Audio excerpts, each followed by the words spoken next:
Ituloy-tuloy na natin ang pag-explore dito sa Tublay Benguet. At kung place of adventure, fun, and nature ang hanap nyo, punta na kayo dito sa Winaka.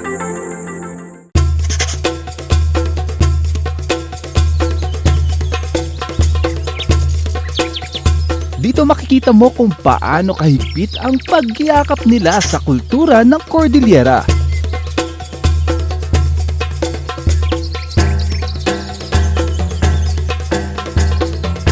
Isa nga rin sa mga attractions dito sa Winaka ang iba't ibang native houses ng Cordillera. Isa na nga dito ang Benguet House. At mula nga dito sa Benguet House, matatanaw nyo ang isang dapay or dapayan na kung saan ito yung area na pinagmimitingan ng mga elders. Pinag-usapan nila kung ano yung mga issues, problema sa kanilang nasasakupan. At dahil nga mga Cordilleran mahilig sa pagtatanim, agrikultura, ayan, sa kanilang mga bakuran, matatagpuan ang iba't ibang herbal at kung ano-ano pang tanim na pwede nilang makonsume.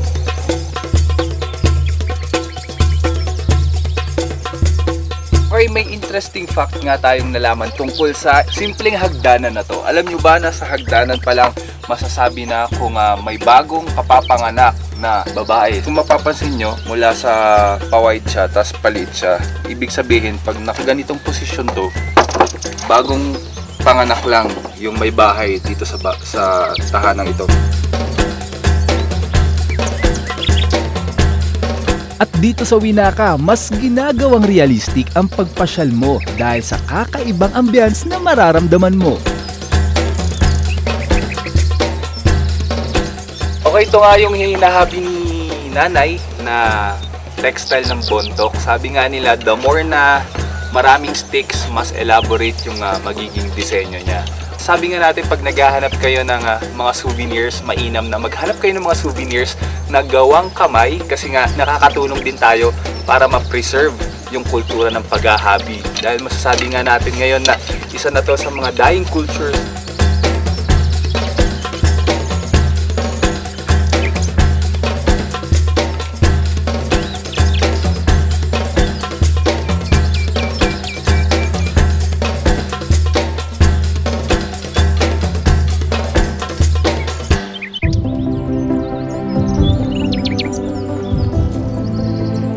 It's time to fall in love with nature sa kanilang Eco Trail.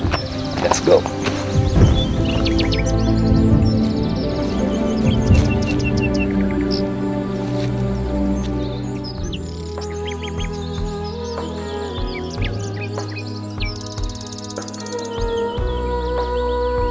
Okay, dito nga sa Eco Trail, iba't ibang klase ng puno ang ating ma-encounter maliban nga sa mga nagtatayugang pine trees. Meron din silang mga jamelina at iba't ibang klase ng bamboos na nakakatulong para makapagpalamig ng paligid. Tried and tested na nga na ang paglalakad ay nakakatulong sa ating katawan para mas lalong tumibay at lumakas.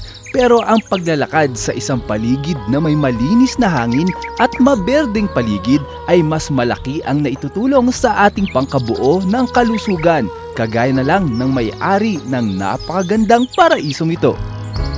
Ma'am Narda, thank you po ulit at pinatuloy niyo po ulit kami dito sa inyong napakagandang place. Ayan, pero ito po bago po yung pinuntahan namin yung Eco Trail. Kwentuhan niyo naman po kami, paano po siya nakatulong sa inyo? Kasi ako noon may sakit ako sa puso. So I could hardly go up our stairs. Sabi ng doctor ko, stop all your medicines and you walk before sunrise and before sunset. So my husband and me started sleeps here in the house in Winaka. So at 5 o'clock in the morning, we wake up and we walk down the Eco Trail. Ang sarap ng hangin, ang lamig ng chest mo. And then after a few months, little by little, makalakad na rin ako fast. And until my heart started being normal already. And I could breathe the fresh air kasi dito. So after 1 year, I'm okay already. And I was able to go to Mount Pulag. Ay, ang sarap. This is really a healing mountain. you can feel the vibrations. So we like to share this healing component of our forest. At isa pang pagpapatunay sa nakakabighaning hiwaga ng ating kalikasan, si Kuya Bert. Kwento niyo po, paano po kayo napunta po dito sa Winaka? Bibisita lang kami dito. When we decided to retire, we thought about coming here. And that's how it started. And sir, ano po ba yung nakita niyo sa Winaka at nasabi niyo na dito ko gustong ipatayo yung aking retirement house? Actually, the nature of the place and the quietness and the peace here. You cannot find a place like this kind of scenery. You cannot buy. Hindi natatapos dyan ang mga sorpresa dito sa Winaka dahil ang kanilang ipinagmamalaking organic plants, sisilipin natin.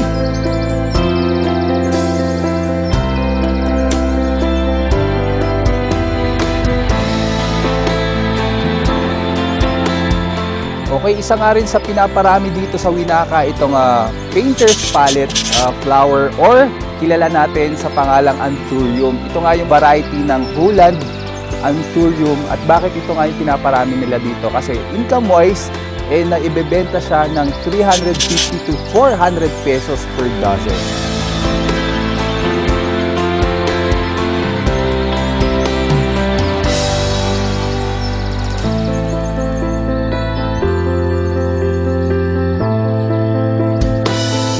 Okay, dito nga sa Winaka, isa rin sa attractions na mapapasyalan nyo ay ang kanilang greenhouse na kung saan makita kayo ng mga organically grown na vegetables, hindi lamang highland vegetables kundi pati mga lowlands tulad na lamang nitong ladyfinger or okra. All organic. Siyempre, ang sikat na sikat ngayon para sa mga gustong ma-detoxify ng katawan ang wheatgrass.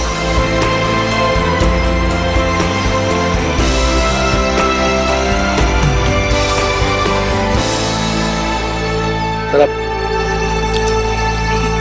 Organic na organic.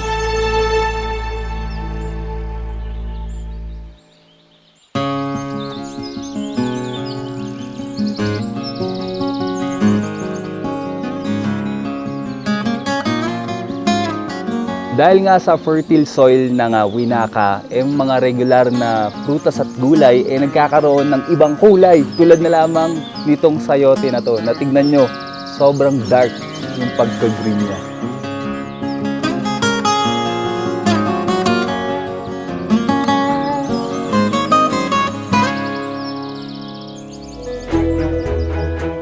Talaga namang paraiso kung ituring ang Winaka, kaya't kilalanin natin ang utak sa likod ng kagandahang ito.